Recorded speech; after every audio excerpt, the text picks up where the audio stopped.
Okay, cool. Started now.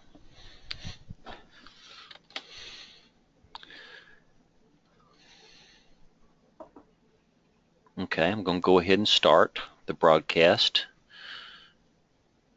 Starting. I'll let you know. Here we go. The broadcast is now starting. All attendees are in listen-only mode.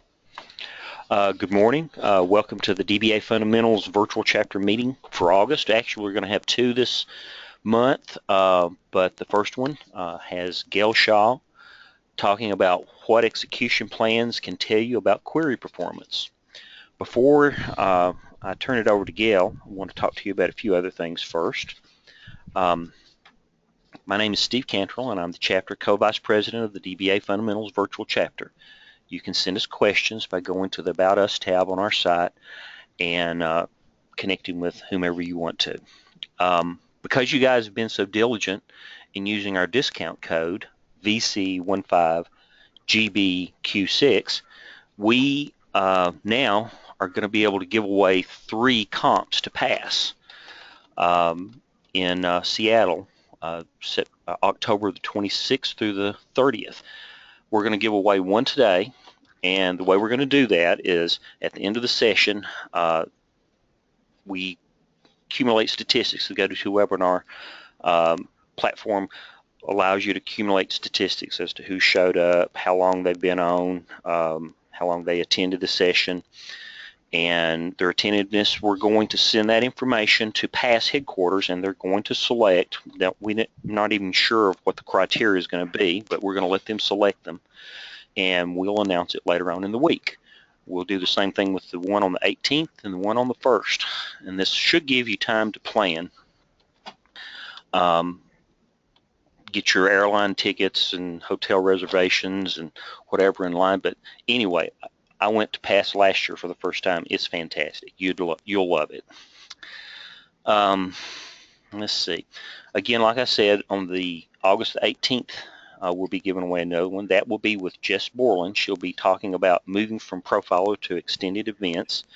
And on September the 1st with Jonathan Kies, he'll be talking about going asynchronous with Service Broker. This one I think is going to be a really interesting session. You need to sign up for that. Actually, both of them are.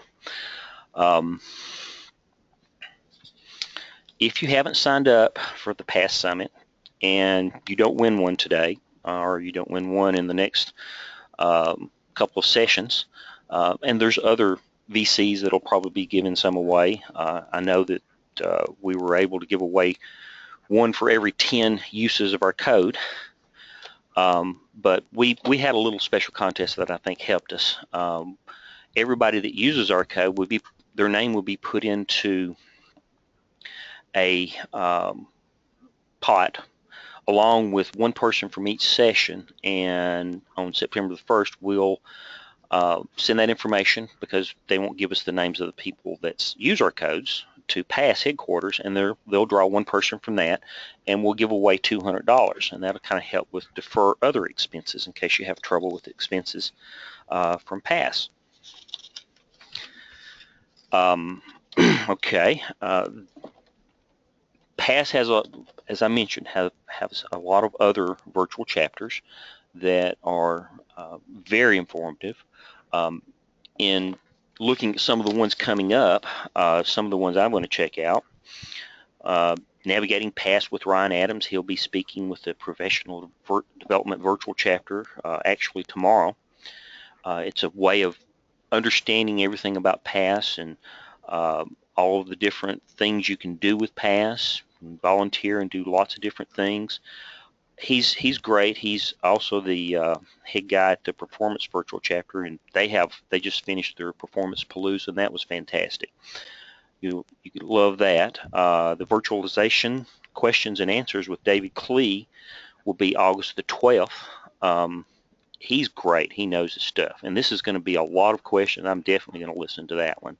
A lot of questions and answers about how virtualization affects SQL. I know it's been around for a while, 3 or 4 or 5 years, where virtualization is starting to become normal.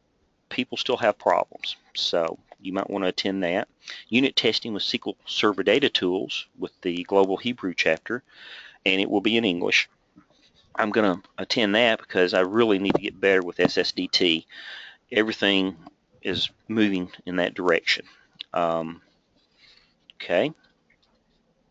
You can find out about all of the other virtual chapters at SQLpass.org. We are recording this session, and it will be available in our archive session probably this afternoon or tomorrow. We should be able to get any slides or scripts from Gail to be able to put on our site also. And a new announcement, we're going to be partnering with some folks in Australia that will be giving DBA sessions in their time zone that we're going to kind of help market with them, and they share resources.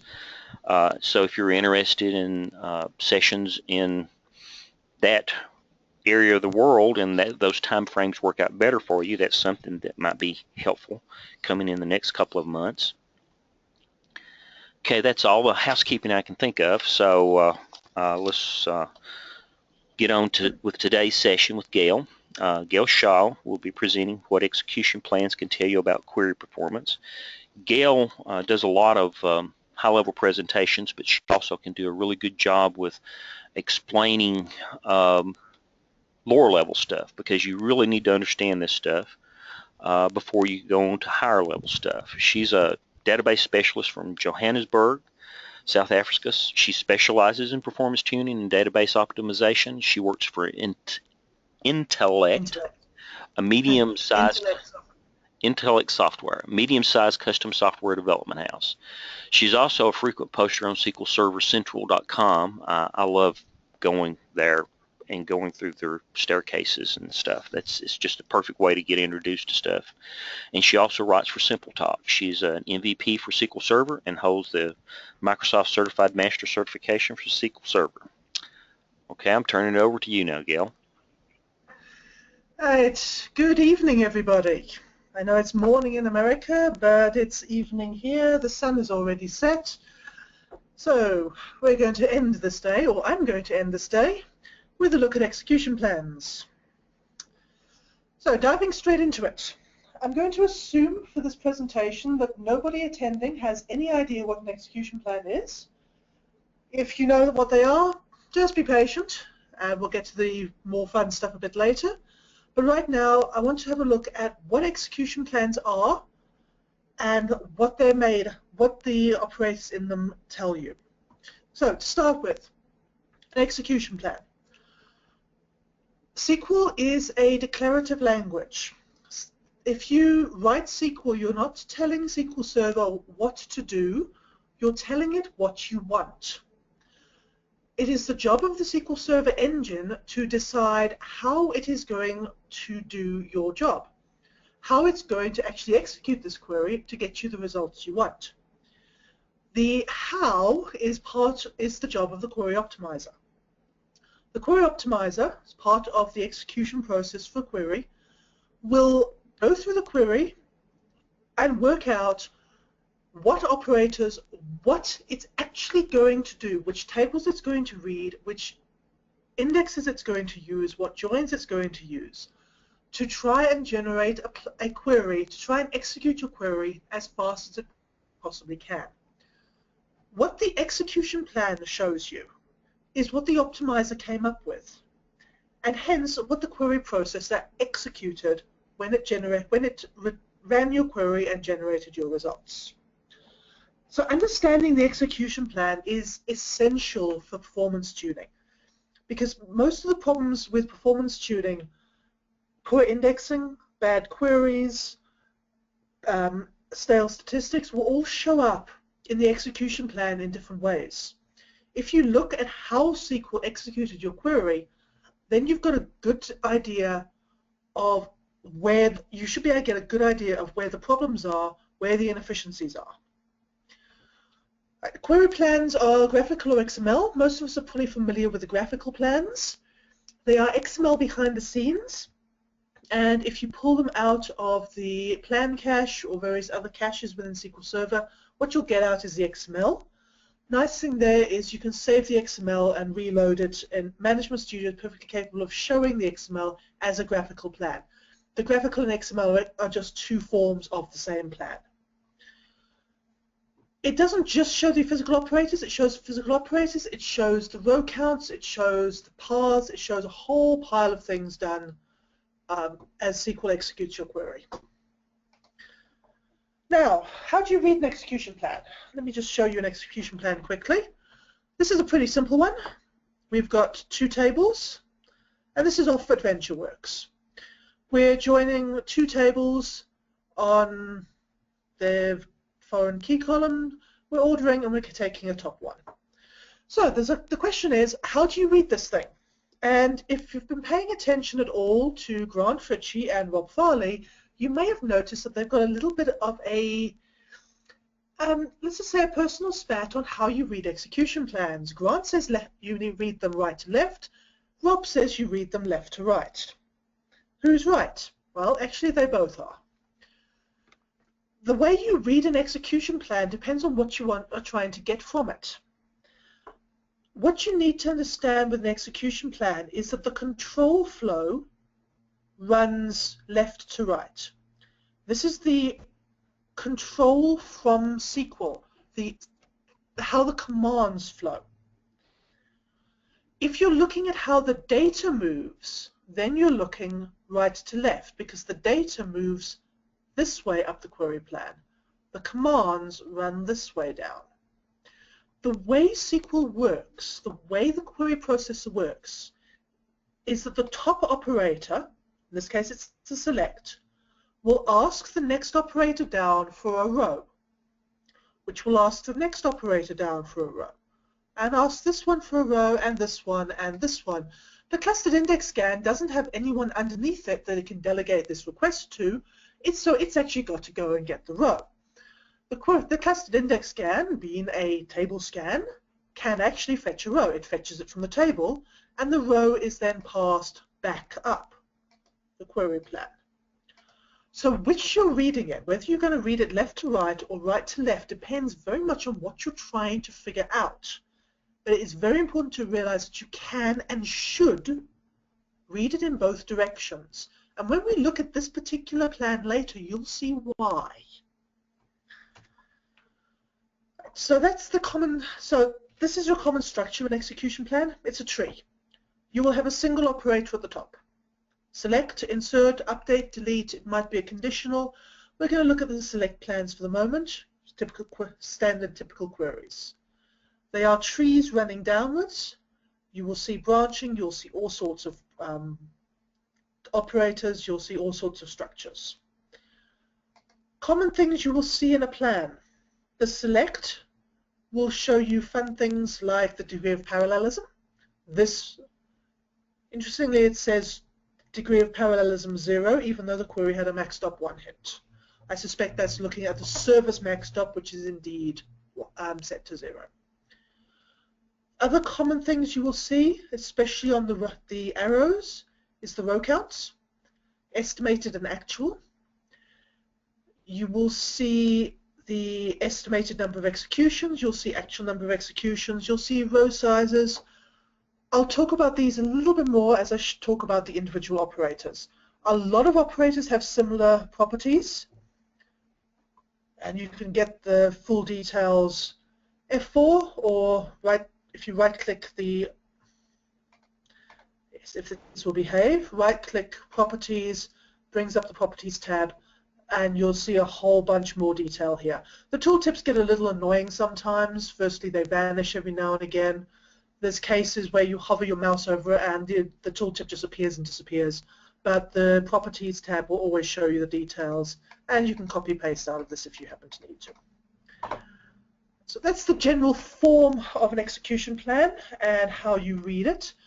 Are there any questions at this early stage? Not yet, Gail, so go ahead. Steve? Not yet. Okay. Cool, so we'll carry on. Common operators. I am not going to talk about every operator in a plan. We'll be here all week. There's a lot of them. I'm going to look at the common ones, the ones that you find most of the time in most plans. Starting with index operators, seek scans and key lookups. I know I have some of those around here. All right, so an index seek, you'll see it's got an icon of a tree, that's your index tree with an arrow pointing down it. An index seek is a navigation down a B tree, down an index's B tree, looking for a value. And the value it's looking for is shown in the bottom of the tooltip, the seek predicates. In this case, my index seek is looking for line total greater than 20,000. And I do happen to have an index on that particular column. An index seek requires that your predicate is of a form known as sargable, which is a fairly useless phrase.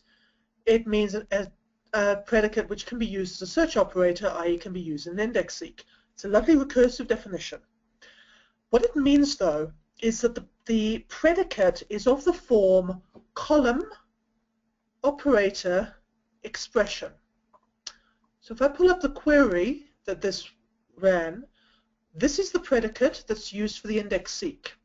You can see I have column, I have an operator, in this case a greater than, and I have an expression here. This can be any expression. This can be any combination of functions, constants, parameters, variables. As long as I have the column straight with no functions on it, compared to an expression, then my predicate is sargable and can be used potentially as an index seek for an index seek. The other thing that an index seek needs is an index, and it needs to be, the index key needs to be on a left-based subset. Sorry, the index key, a left-based subset of the index key needs to be the predicate. Other way around, right. So this particular index is on the line total column. You can see that from the name of the index. So this index is seekable for any predicate filtering on the line total column. If this was an index on multiple columns, let's say that I had an index, so this is my predicate. Let's say my index was on product ID and line total. This index would no longer be seekable because line total is not the left-based subset, and so this index could not be used for an index seek. So you would not see this operator. There's a common misconception that index seeks are the best thing you can have. Not necessarily. Sometimes index scans are great, sometimes seeks are great. What you need to look at, what you need to understand is when they're optimal, what they're doing, how often they're doing it, and then try to understand whether it's the best way of doing it or not. So in this case, we've got an index seek, we've got an estimated number of rows of 105 and an actual number of rows of 400. A little bit off, but it's not too bad. We've got an estimated number of executions of 1 and an actual number of executions of 1. That's good. It means that this seek got run just as many times as the query optimizer thought it was going to get run. So in this case, the index seek is probably perfect. I like it here. We'll look at a case later where the index seek may not have been the best thing around. So that's index seeks. Index scans. A scan, and you'll see the icon for that is the same tree structure we had, just with an arrow going across the bottom. An index scan is a read of the entire B tree, sorry, the entire leaf level of the B tree of an index. There are a couple cases where it's not going to read the entire index, but the majority of cases, a scan will read every single page in the index. This does not need a predicate, and if you look at the tooltip that I've got up, you'll see there's no predicate. A scan cannot have a seek predicate. By definition, a seek predicate only belongs on the index seek. Scans can get predicates, which means it's a filter applied to the rows read by the scan after they are read. But they cannot get seeks. Third one, the key lookup. A key lookup is a single row seek to the clustered index.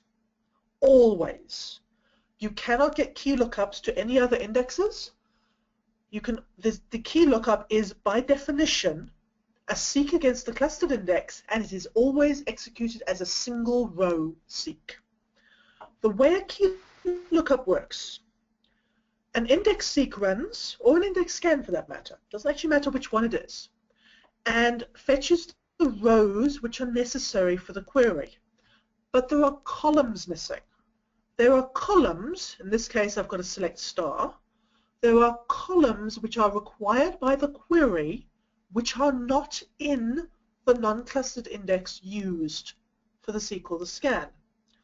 Those columns have to be fetched from the clustered index. They are done one row at a time via the key lookup. So this index seek returned 416 rows. We can see that with the tooltip. We can see that on the properties here. The actual number of rows was 416. This key lookup, because it's fetching one row at a time, will therefore run 416 times. And you can see under the number of executions, the number of executions is 416.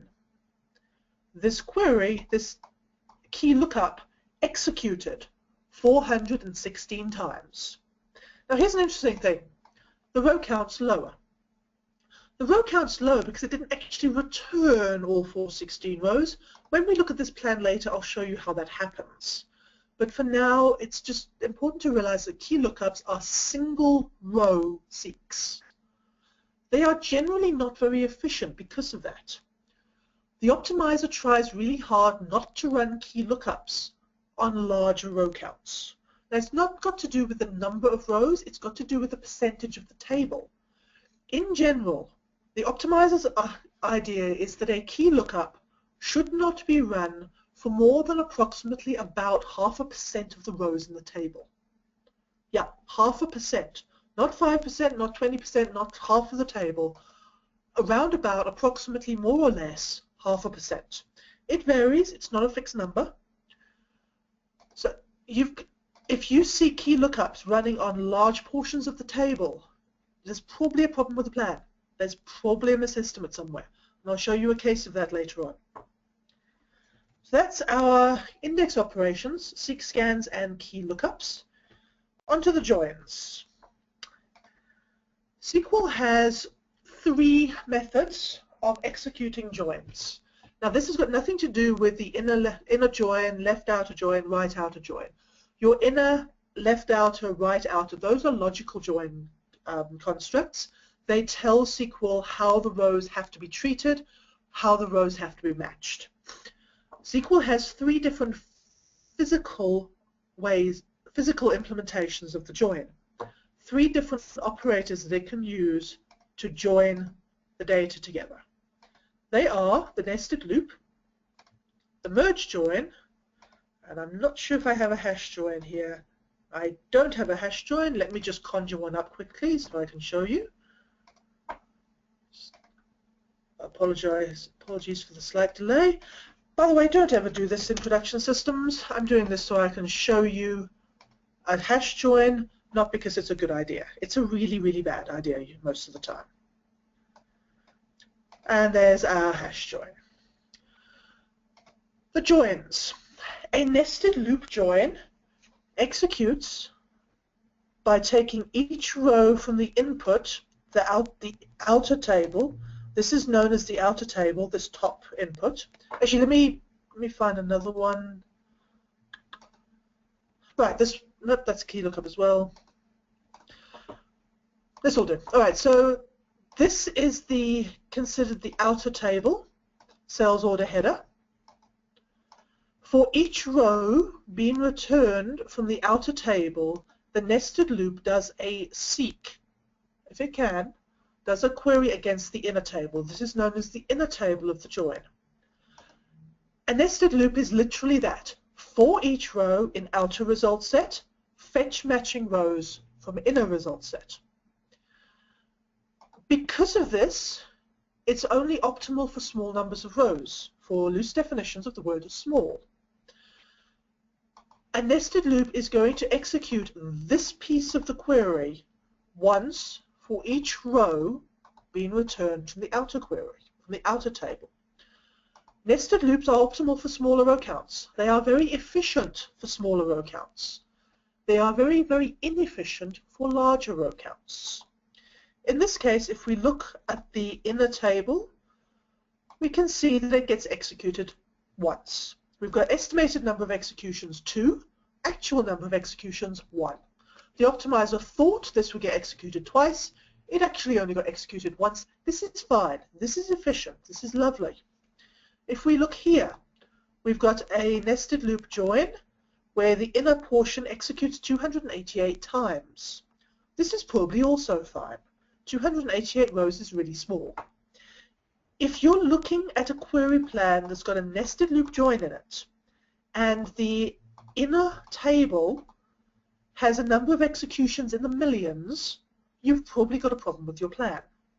Because nested loop joins do not work efficiently on millions and millions of rows. Second join type. Not what I wanted, sorry. Second join type is the merge join. The merge join requires that both inputs are sorted on the join column. If both inputs are sorted on the join column, then the merge join can be very efficient because it simply walks down each of the result sets, matching the rows. Because they're both ordered by the join column, it can do that very, very efficiently. Because as soon as, say, we end up with sales order ID of 5, we know absolutely that there are no more values of equal to 4 because the result set has been sorted. The merge join can be very efficient on large row counts. However, the cost of sorting is not.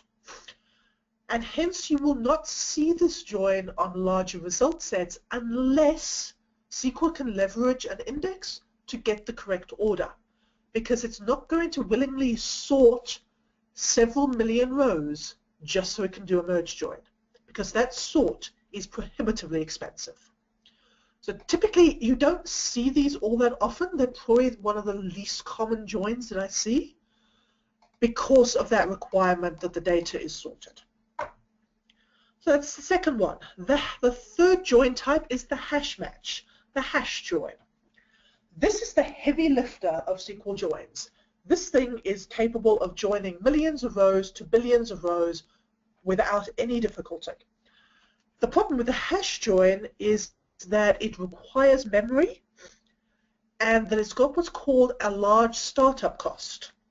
In other words, this join takes time to start up before it can actually start doing the joins. And that's because it's got to build a hash table.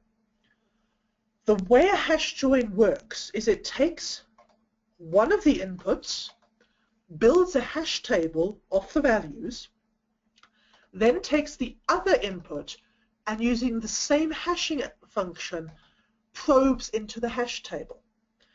Because that hash table takes time to build, you won't see hash joins on small row counts because it's not efficient. The building of the hash table takes time. But the actual join process is really fast.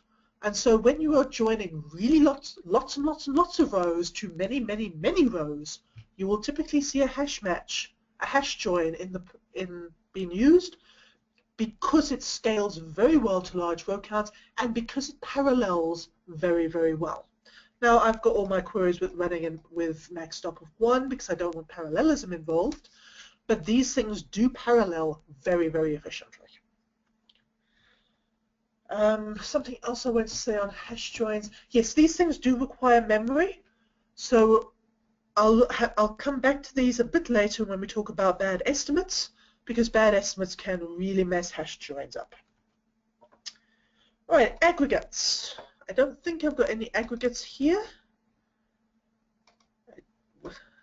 Nope. All right. So I'll just talk roughly about aggregates. There are two ways that SQL Server can do an aggregation. That's your sum, min, max, count, etc. with a group by involved. The two operators are a stream aggregate and a hash aggregate. A stream aggregate has the same requirements as a merge join.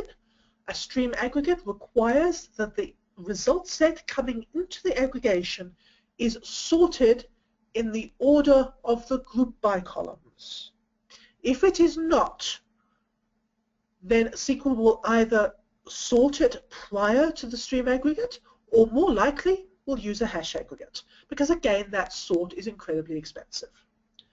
Hash aggregate, much the same kind of idea as a hash join. SQL builds a hash table and hashes the data, the incoming data, into the hash table and pulls it out to do the aggregation. Very efficient on large row counts, but it does need the memory grant. Finally, sorts. Got a couple of those scattered around here. Sorts, I've said it a number of times already, sorts are expensive. They are very CPU intensive operations.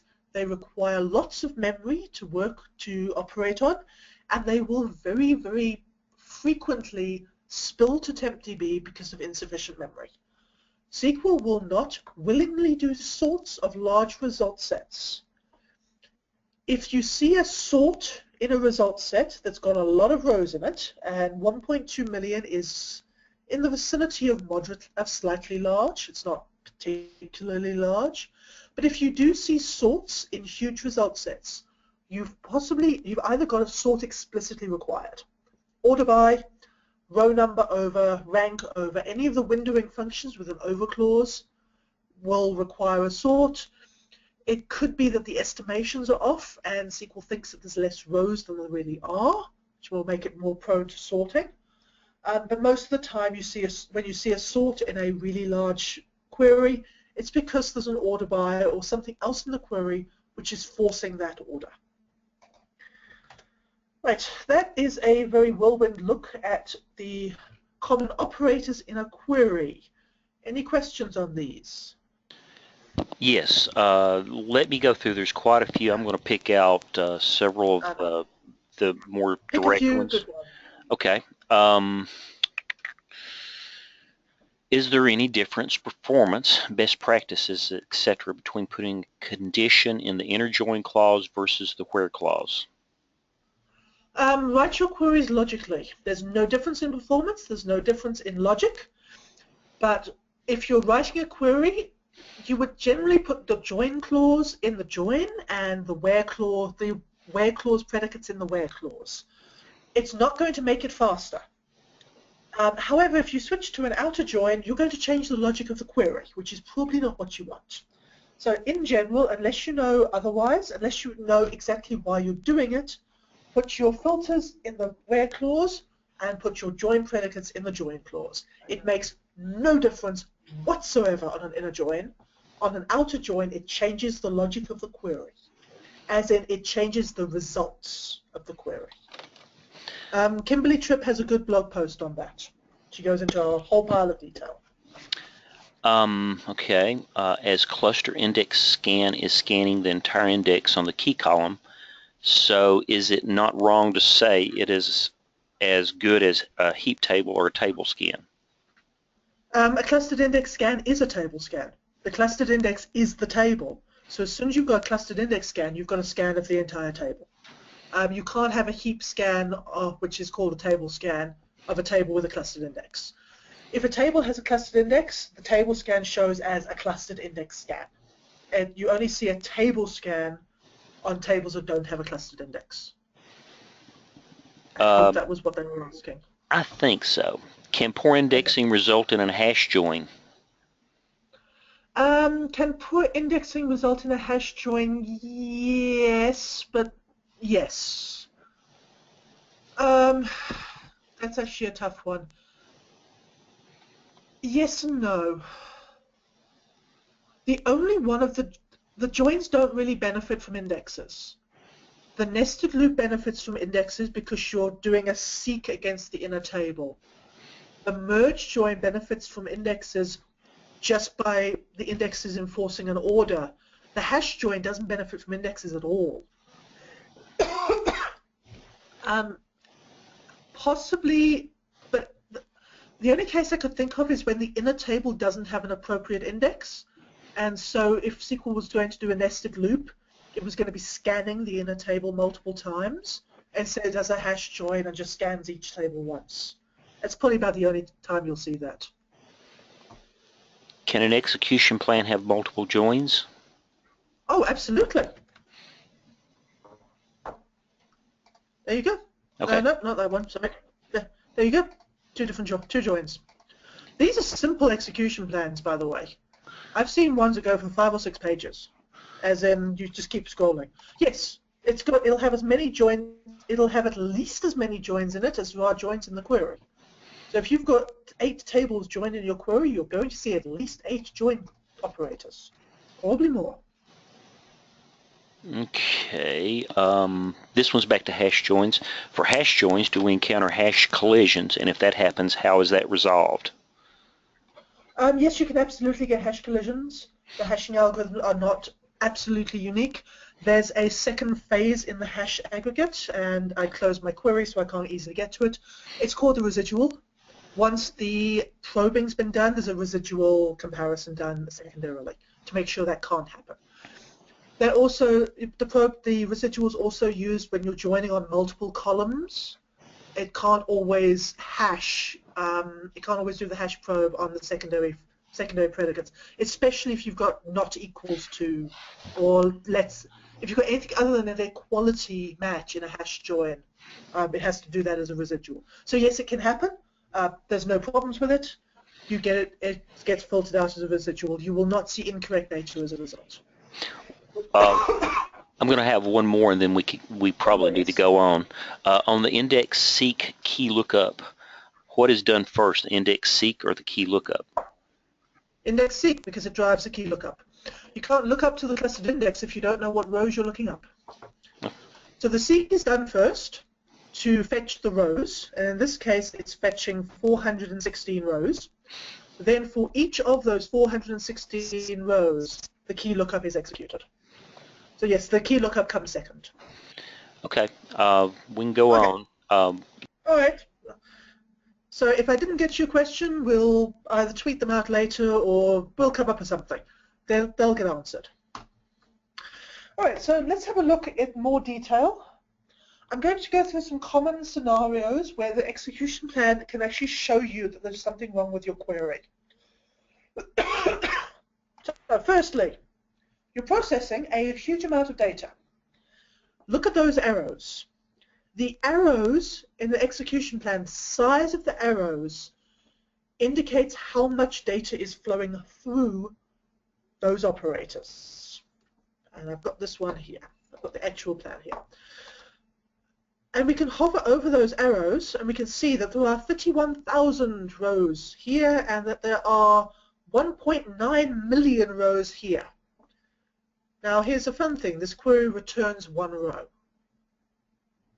So if you look at this plan, what this plan is telling you is that you are pulling a huge amount of data off the tables through the query. You're doing a join of a huge amount of data to a huge amount of data to return a single row.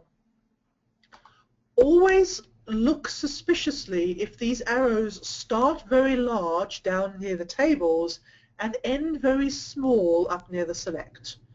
Because what it means is that you're pulling a lot more data off the tables than you possibly need. Now this is a bit of a contrived scenario. I did this intentionally so that I had to get this. But the principle stands.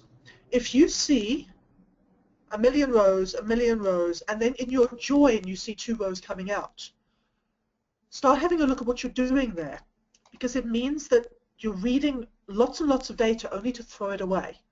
The general rule for good performance in queries is that you want to read the minimum data off the tables and process it through the plan. A couple of other points on this, however.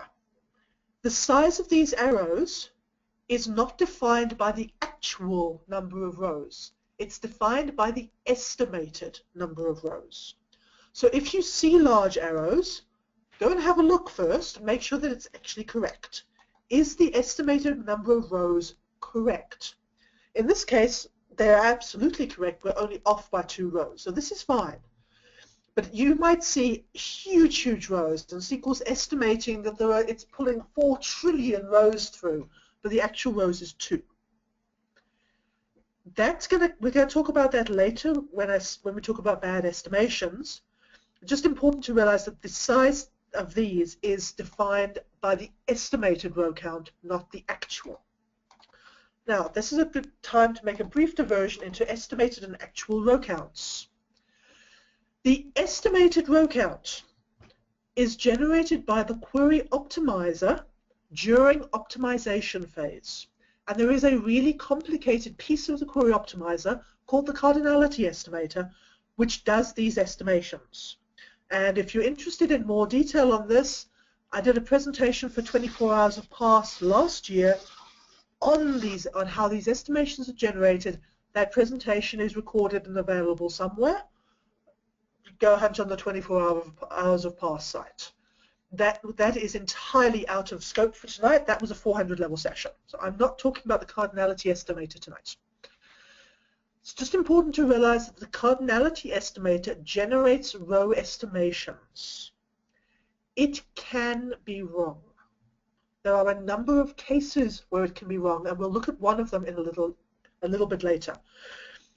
The actual number of rows is put into the plan by the query processor when it ran the query, when it finished running the query. It's generated at a point in the query that is way too late for the plan to be changed. The way the execution cycle works is that the optimizer generates a plan, passes it to the query execution engine, the query execution engine executes it.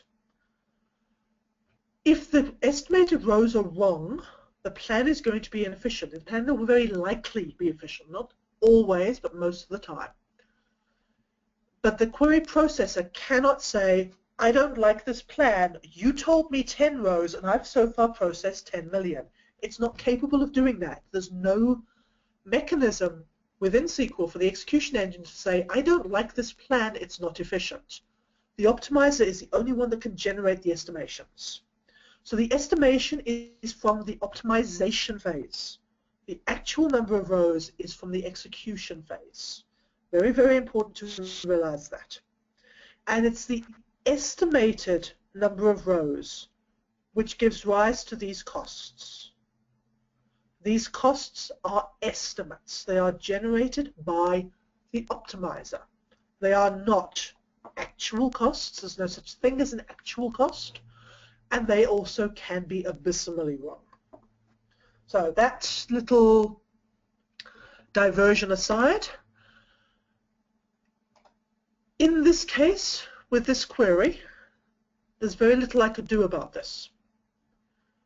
Because because the whole reason why I'm pulling a whole bunch of data off the tables and only returning 1 is because I've got a top 1 in my query, and I've got an order by that cannot be satisfied until after the join has been done. This is a case where a query cannot be optimized as it is. But if you did have this, and this was a problem, you might want to go back and ask, is this necessary? Does this order have to be done? Do we need this? Because if we can just order by that, the query is going to be a lot more efficient. And we will see, and you see here, it's pushed this sort way down. Now, this is, if we can so if we could take that sort out and only sort by the 1 column, then we get this plan. Now, we've got the same thing. We're still pulling a lot of data off a table, only to throw most of it away. But in this case, I could actually fix this with an index. I potentially could fix this with an index. I probably could. Because this sort is sorting by the order date. And if I had this query and it was a problem, I could add an index which gave this sort. In other words, an index with order date as the key. which would let SQL bypass this sort entirely because indexes are ordered. I could create an index and pull just one row off the table. So that would be my process for a query where I see this kind of thing. I see lots of large arrows. The question is why? You look at the plan, try to identify why so many rows are coming all the way up the query. In this case, it's the sort. Potentially indexes, potentially you might need to change the query. There's a lot of cases that I've gone back to developers and said, do we need to actually do this? Oh, they say, no, actually we don't. We just did that because we felt like it. So never assume that an index can't, sorry, that a query can't be changed. The developers may have put an ordering on that they actually didn't need. Right, I said I'd talk more about the left to right, right to left when we looked at this query plan, so I will talk about that now. The select starts by asking the sort for a row. Now the sort is what we call a blocking operator. It cannot return a row because the sort has to process the entire result set and sort it before it can return a row to the select. So this is a blocking operator. The sort then asks the merge for a row, which asks these for rows. Repeat that cycle. Sort asks the merge for a join, which asks the scalar, which asks, etc. Repeat that until the merge join says, I have no more rows. In other words, it's read these two have completed entirely. The compute scalars have completed entirely. The merge join has joined the entire of both result sets. The sort now has the entire result set. The sort executes it. Now, if you recall, the select has asked for a row, not the entire result set. It's asked for one row. So the sort has now finished sorting 1.94 million rows. It takes the top row off and hands it back to the select. And the select says, thanks, I'm done. And that is why you see this row count drop between the sort, between the merge and the sort. Sorry, between the sort and the select. 1.9 million rows went in, one row came out, because one row was all that the select needed. And this is why it's important to be able to read the plan in the control flow as well as the data flow, because without that, this is really hard to understand if you're reading it entirely right to left. Does that make sense? Any questions on that? I know that was probably quite complicated. Okay, we have, let's see. This is a general question. A lot of guys are saying that cardinality estimator in 2014 works much better than the older version. Is that correct? There were massive changes to the cardinality estimator between 2012 and 2014, yes. For the vast majority of queries, it's far better. For a small handful, it's far worse. This is one of those things where you need to test going up to 2014 because most of your queries will improve in performance and a small handful will probably experience performance regressions. So yes, it's much better in most cases, much better in the vast majority of cases, to be honest, but there's a few places where it's going to be worse. Just by the sorry, the presentation I did for 24 hours in class, I think I talk about the 2014 cardinality estimator in there. Okay, they need to check that one out. How does the execution plan look for columnar indexes? Column store indexes, very much the same. The operator will read column store index scan because column store indexes don't have a seek operation. But other than that, they'll pretty much look identical. That's why we have the actual execution mode row and number of rows and number of batches. Those are only relevant when we have column store indexes in place because nothing else, only the column store index can run in batches. But other than that, the plans look pretty much the same. The only thing that will change is the base operator against the table.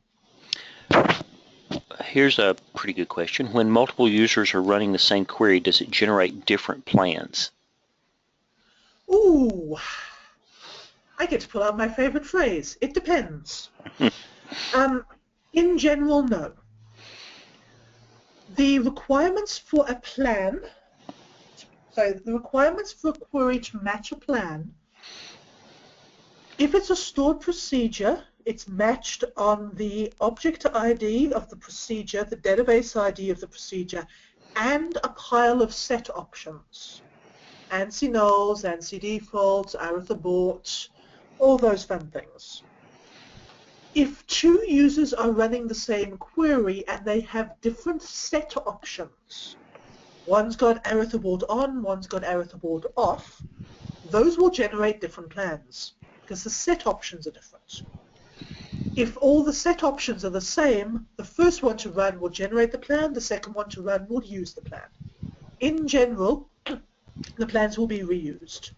The cases where they're not, it's mostly to do with the set options and occasionally to do with non-qualified tables. If you specify your table without specifying the schema, you can potentially get plans which are not safe for multiple users because it could refer to a different table depending on different users.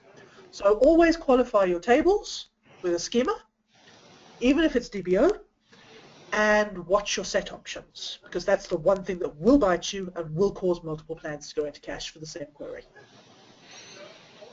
Okay, do statistics affect the cardinality estimator? Yes, excellent question. It's answered in 2 slides. Okay. Okay, let's go on then. Okay, let's go on. All right, so you're processing a lot of data. If you are, investigate why. You're probably going to be able to add an index, but you might need to change the query as well. It's going to really depend. Wrong mouse. Right. Your indexes are not optimal. There's a whole pile of reasons why the indexes might not be optimal for a query, and the execution plan will happily tell you almost all of them. The first one, if you have a key lookup in it, and the key lookup has a predicate on it. Now, if you look at the tooltip that I've got there, the seek predicates is a key lookup always has a seek predicate. That's the seek to the clustered index. If the key lookup has an additional predicate on it, what it means is that the index that the optimizer decided to use could only do part of the filtering. So there were multiple predicates in the where clause, and the index that SQL chose you cannot apply all of them because the columns are missing. So what SQL then has to do is look up back to the clustered index, fetch the missing column, and then apply an additional predicate. This is not efficient because this is additional work. And that's this plan here. If you look at the query, what we have is a where clause on line total and order quantity. Odd combination of predicates, but whatever, it happens. And this index, which SQL decided to use for this query, does not have the quantity column in it. This index only has line total in it. And so what the query processor engine has had to do is go back to the clustered index to fetch the quantity column and filter it. So we're fetching more rows from here than we possibly needed to do to go and do lookups to the clustered index to do a secondary filter. So if you see a predicate in your key lookup, it means that the index being used is not as efficient as it could have been. To fix this particular case, I would take the order quantity and I would add it as another key column to this index. This particular index is just on line total. I would go and add order quantity as a second column, as a second key column to this index. It wouldn't make the key lookup go away because the key lookup is still needed because I'm still selecting star, but it would mean that I'm only fetching 288 rows from this index seek instead of fetching 416 and then throwing away about 150 of them. Right, so that's the first indication that your indexes aren't optimal. Second one, I've got an index seek with a predicate. Now again, an index seek, the seek predicate is what we're navigating down the index tree to find. The predicate is a second column, as a second filter. Now this is telling me that my index, while it has line total and product ID within the index, because it's managed to filter them both in the same operator, the product ID is in the wrong place within the index key to be filtered. Remember, the rule is left-based subset.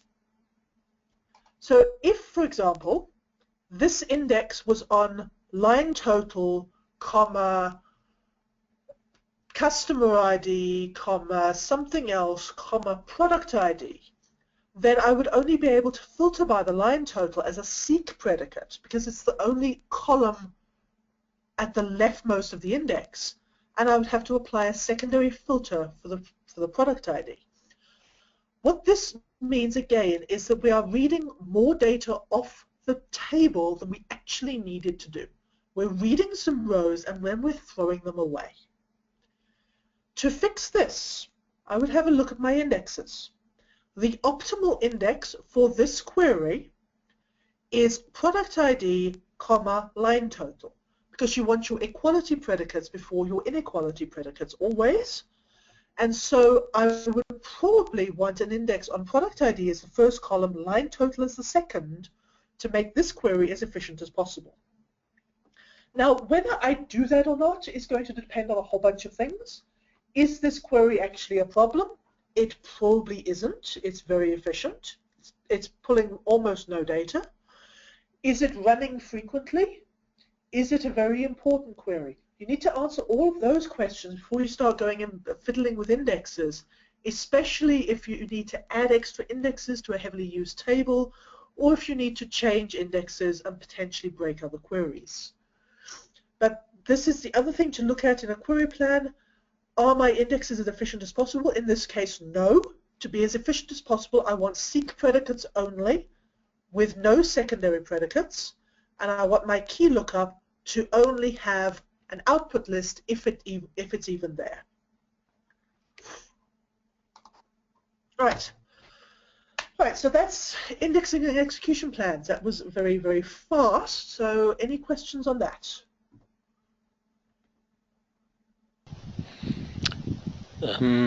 Are query plans applicable for full text indexes? Oh, don't know. I don't do full text indexes. You will see them in the plan. They will show up as full text index, and to be honest, I don't work with them enough to be able to interpret them. They will show up in the plan. What you could do with that is entirely another matter. I can't help you with that, I'm afraid. Okay. What does the output list represent? The columns being returned. That is the columns which are being returned from this particular operator. So you can see by looking at that what columns are actually in this index. So it's the sales order ID, the sales order detail ID, the product ID, and the line total. On the key lookup, it'll be the rest of the table. But yes, it's purely the columns which this particular operator is returning. And that'll be usually for the select clause, columns referenced in the join, columns referenced in the where. They're all needed off the query, off the indexes. One more question. And by the way, it's only the index seek, key lookup, clustered index seek that have those, I think. No, sorry, all operators have them. They just don't show up in most cases. They don't show up. They show up in the properties list, but not in the tooltips except for the indexes. One more question? One person asked if you could. Oh wait, it moved up. Hold on a second. Can you explain a little more on equality before inequality stuff that you just talked about? No, but I'll point you at an old blog post of mine which explains it in a huge amount of detail. Perfect. That's it. Let's continue on. Okay. Yeah, this isn't a session on indexing, so let me not go and talk for 3/4 of an hour on indexing, because I easily can. All right, statistics. So the question was, do statistics affect estimations? Hell yes. And that's one of the things that your plan can tell you, is that your statistics are probably out of date. Now, it can't tell you that directly. What the query plan can tell you is that your estimations are completely off. And in this case, we're not even talking completely off. We've got an estimated number of rows of 1 and an actual number of rows of 718,000. That's slightly off. Whether it is statistics or whether it's another problem of cardinality estimation is research that you will then have to go and do. That's investigation that you'll have to go and do, and you'll have to go and dig into the query and dig into the statistics and have a whole look at a whole bunch of things before you can absolutely determine that it really is the statistics. But if you see this kind of thing, on an index seek, you see a massive difference in estimated and actual row counts. The first thing I would think about is, are my statistics out of date? And in this case they are, because I intentionally made them out of date. This particular query was fetching data where the statistics showed that there were no rows. Now, interesting thing to note here, the costs are 50-50. Where we've seen key lookups before, they've been high cost. Where were they before? 98%. In this case, this has been estimated at 50%, not because it is half of the cost of the query, but because the row count is so incredibly wrong. This key lookup, the estimated number of executions was 1. The actual number of executions was 718,000. The costs are based on the estimated row counts. And so this cost of 50-50 is entirely, completely, 100% incorrect. In fact, if this query had correct row estimations, it wouldn't do a seek and a key lookup, it would do a table scan, because the key lookup just gets so incredibly expensive. But yes, so the first thing, if you see massive differences in estimated and actual row counts, at the bottom of the query, here, not way up, here, you are probably looking at a statistics problem. It's the first thing you should go and look at. There's other things that can cause it, but statistics are a good culprit if you're looking at differences on the index seek. Now, one thing to note here, if we look at the key lookup, actual number of rows 718,000, estimated number of rows 1, estimated number of executions 1, number of executions 718,000. If you are looking at estimation differences, bear in mind that the actual row counts and the estimated row counts are calculated slightly differently. The estimated number of rows is the number of rows per execution. The actual number of rows is the total number of rows across all executions. So if we're looking at this situation, where we have an estimated number of rows of 1.84, and yes, you will see fractions of row estimations, and an actual number of rows of 218, we cannot at this point say that this estimation is wrong because of the estimated number of executions. To tell if this estimation is wrong, I need to take the estimated number of rows, 1.84, multiply that by the estimated number of executions, 105, and compare that total to the actual number of rows. So in this case, doing some very, very rough maths, 1.85 times 105 is going to give us a figure somewhere in the vicinity of 200.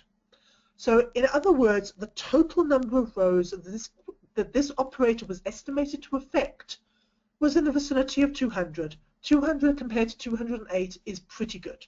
That's well within the acceptable margin of error. So in this case, my estimations are fine.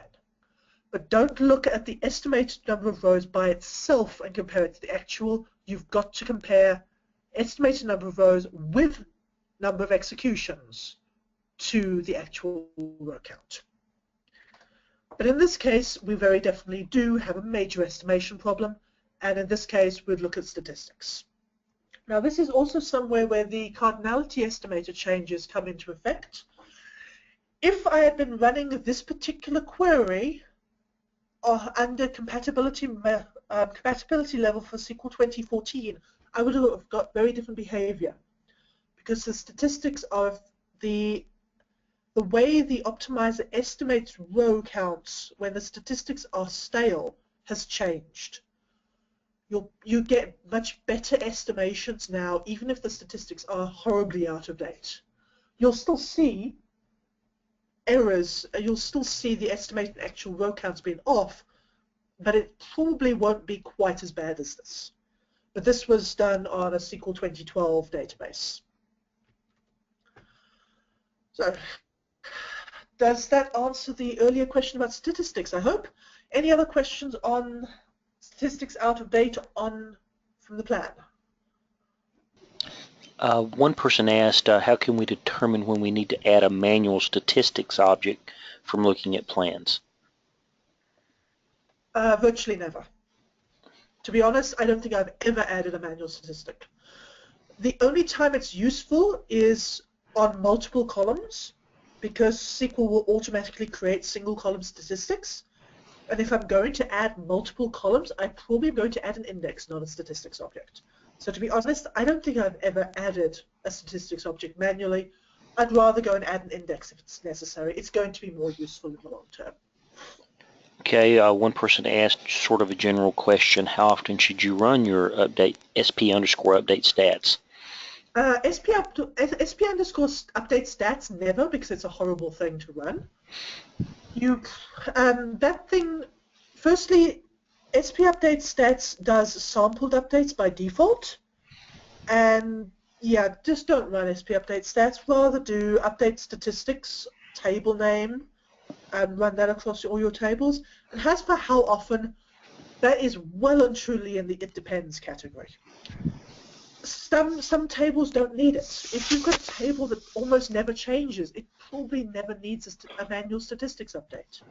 If you've got tables which are not prone to statistics estimation problems, the auto-update is probably going to be perfectly adequate.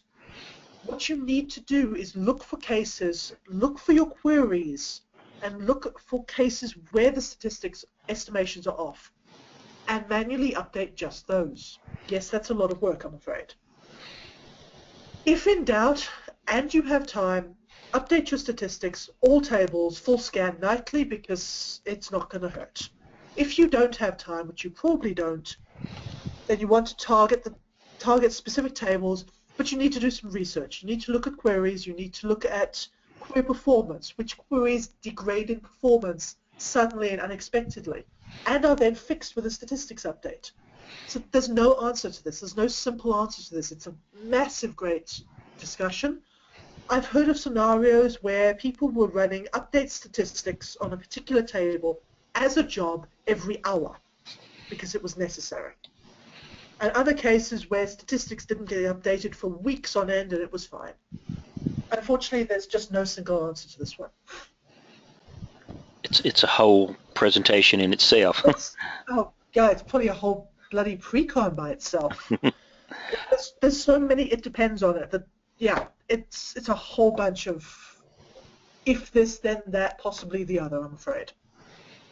Okay, I think that's most of them. There's still some left unanswered, but in order to get through the presentation in a moderate amount of time, we need to go on, I guess. I'm already over time. All right, last one. Your data types don't match. Who uses ORMs? Oh wait, I can't see the audience. I love asking that question when I'm doing this kind of presentation in reality, in a live environment. Who uses ORMs? Whole bunch of people. Who's had data type mismatch problems? Usually the same people. JDBC, I'm afraid, is a massive culprit for this. And Hibernate used to do the same thing. It's, I think, been fixed. Entity framework usually behaves itself, but not always. If your data types don't match, your query is not going to be efficient, because SQL cannot compare two different data types. It cannot compare an integer to a string. It has to convert one of them. Which one it converts is usually quite amusing, because the order of precedence on data types is not always what people expect. By the way, the string converts to integer, not the other way around, which can give some really fun, cannot cast hello world to integer. Yes, well, yes, fun and games involved. A conversion in a query is essentially the same as a function, which means your predicate is no longer saggable, which means you no longer have index 6. Prior to about SQL 2012, I think it was, good luck finding that in a plan. In SQL 2012 and above, Management Studio, SQL will flag that for you. That nice little yellow warning triangle on the select tells me that there is potentially something wrong with this query plan. Not in that it's wrong, but in that something about the query resulted in a less efficient query plan than otherwise could possibly have been generated. If you see yellow warning triangles, have a look at them. And this is what you see if you hover over the select. Type conversion. There's a whole bunch of these, by the way. I'm just going to read the first one. Actually, the first one's not relevant. Type conversion in an expression. Convert implicit. May affect cardinality estimating query plan. Yes, it might. That's not the biggest problem. Type conversion may affect cardinality estimate. Yes, it might. I don't care about that. Convert implicit may affect seek plan in query plan choice. That is important, because what that one is telling me is the presence of a convert implicit, which is a function that SQL uses when it's doing an implicit conversion of one data type to another, means that the optimizer has not been able to choose a query, an index seek for my plan. And the offensive query is actually, the offensive index is actually this one. Though you would have to mouse over each one to have a look at it. If you do hover the mouse over this one to bring up the tooltips, the predicate, remember index scans can't get a seek predicate. So my predicate is a convert implicit in varchar. What I've got here is a varchar column which is being compared to an nvarchar parameter. SQL cannot compare varchar and nvarchar, and so one of them has to be converted, and the loser is the column because it's nvarchar. So what we've essentially got here, it's this particular query, is we've got the equivalent of cast that as nvar. I think it was. Now that cast is a function, which means I now have an expression equal to an expression, not a column equal to an expression, which means this can no longer use an index seek, even if there was a suitable index, which there was. So look out for those yellow warning triangles, and if you see convert implicit, have a look at your query and have a look at where you are comparing mismatched data types. I'm comparing here a varchar 25 to an nvarchar constant. ORMs are bad offenders here because they will often pass strings down as nvarchar no matter what the column type is. Make sure that your ORM is sending the correct data types. Make sure that your parameters in stored procedures match the data types of the columns they are being compared to. Make sure your constants and your variables all have the same data type as the column they are being compared to. And then you won't get these little warnings and convert implicits. Because if I took that convert out, all I have to do with that query, which I've now lost, all I have to do here is that. And if I run this query again, I now get an index a missing index hint, which is fine, but you notice I now have an index seek, where previously I had an index scan. The presence of the incorrect data type on my constant was enough that SQL, instead of seeking on the index, scanned the entire thing. This is not efficient. You will see other warnings. You will see spills, sort and hashes spilling to tempdb. But to be honest, the one you probably want to look for the most is this cardinality, is this convert implicit warning, especially if the warning tells you that it may affect the seek plan choice. Because that probably means you've got an index seek that's been turned into an index scan just because of a type, of an incorrect type. Right. So any questions on that one? And you'll be surprised how many times this comes up in production code. One user said that they fixed an implicit conversion that was in the select, not in a filter, and it made the execution time worse. And typically, implicit conversions in the select are irrelevant. I don't care. It's in the select. I'm interested in ones that are in the where clause. Because if it's in the where clause, that's going to affect SQL's the operators that the optimizer can choose. That's going to affect seeks versus scans. An implicit conversion in the select clause, to be honest, I don't care about. You see, there's two. This warning here, convert implicit. Sorry, this warning here, convert on the sales order ID. I don't care because it's not actually used in the where clause. That's purely from the select. So implicit conversion in the select, don't care in the slightest.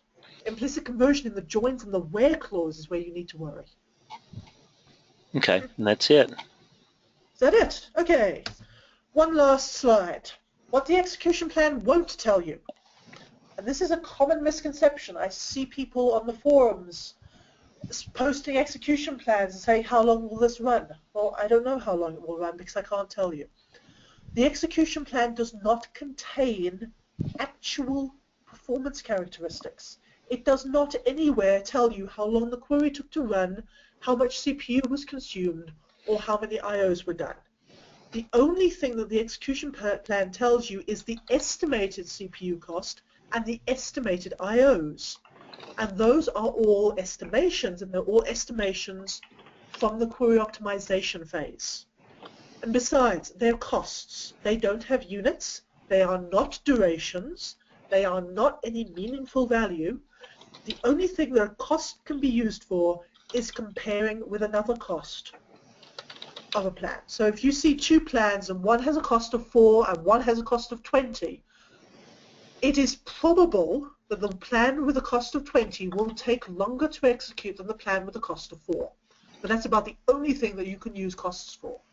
They can be used to compare with other plans, but they cannot in any way tell you actual durations, actual CPU, or actual IOs. If you want those, you'll need to fire up extended events. Okay, some reading. Grant Fritchie's execution plan book. Everyone should have it. It's free.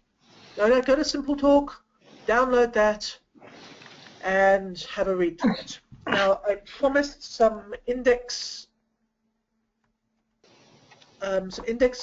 blog posts. I forgot to go and put them in there, so I will go and get them for you now. Steve, is there any other last-minute questions you'd like answered? That's good enough for right now, I think. Okay, for the indexing questions, go to my blog, which is currently coming up on the screen slowly, and go to the indexing category. The one on the order of predicates, it's this one, index column selectivity and the inequality, index column selectivity and inequality predicates, and its predecessor, index column selectivity and equality predicates. Those are the two that talk most about order of columns within indexes, equality before inequality, and all that fun stuff. But there's a whole bunch of other information in these as well. Okay, so that is that on execution plans and your query performance. have fun and go tune some queries. Thank you, everyone. Thanks, Gail. That was great. I'm going to go ahead while there's still people and let you know that the person that will be put into the $200 drawing for September 1st is Uday Kumar, and that we have a session August the 18th where we'll be giving another pass comp away. That'll be with Jess Borland, moving from profiler to extended events. And again, thanks, Gail. This was great. Like I always say when I host a presentation, I want to be able to go back and look at it and enjoy it and understand it instead of monitoring questions. But so anyway, I appreciate it, and hopefully you can come back for us sometime. And thank you. Bye. I'm sure I can, and thank you. You're very welcome. I'd love for you to do one sometime, like I talked about early on performance tuning methodology. It's a huge concept to look at, but for our group, I think it would be great.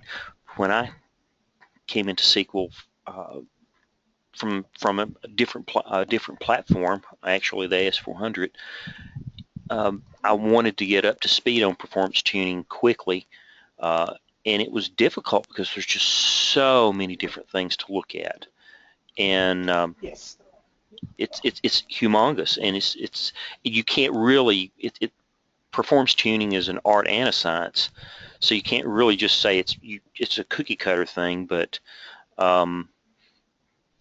if you could do something like that sometime, that would be fantastic. And I know that's like pretty difficult to do, but oh, let's think about it in the new year. I know it's July, sorry, it's August. It's August, I'm talking about next year, but September is 3 SQL Saturdays in a row, back to back. Oh, so you're going to be covered. October is hot. Oh yeah, I'm doing Joburg, Cape Town, and Durban. I'm doing a pre-con in Joburg, and then I suspect they haven't announced the speaker list, but I'll be very surprised if I'm not speaking in Cape Town and Durban. I'll probably be attending even if I'm not. So that's 3 Saturdays in a row gone, and I've got university graduation slap in the middle of all of that, just for some additional fun. So September is pretty much a gone month. There's no way anything more is getting squeezed into September. October is Pass Summit, end of. I'm hopefully going to Pass Summit and MVP Summit. I need to go and beg my boss tomorrow about airfares. So that's the last week of October and the first week of November gone. Yeah, and then it's Christmas. And this being South Africa, and this being the Southern Hemisphere, Christmas for us is our summer holiday. So forget about anything happening in December. Oh, that's great. As long as you do a fantastic, unbelievable presentation, anytime next year is good. Let's tentatively say next February, Okay. Tentatively, and I'll start thinking about it. Sounds good. Okay. I'm going to log off now. I'm going to go and start cooking supper. Okay. Have a good night. Thanks. Cheers. Thank you very much. Bye.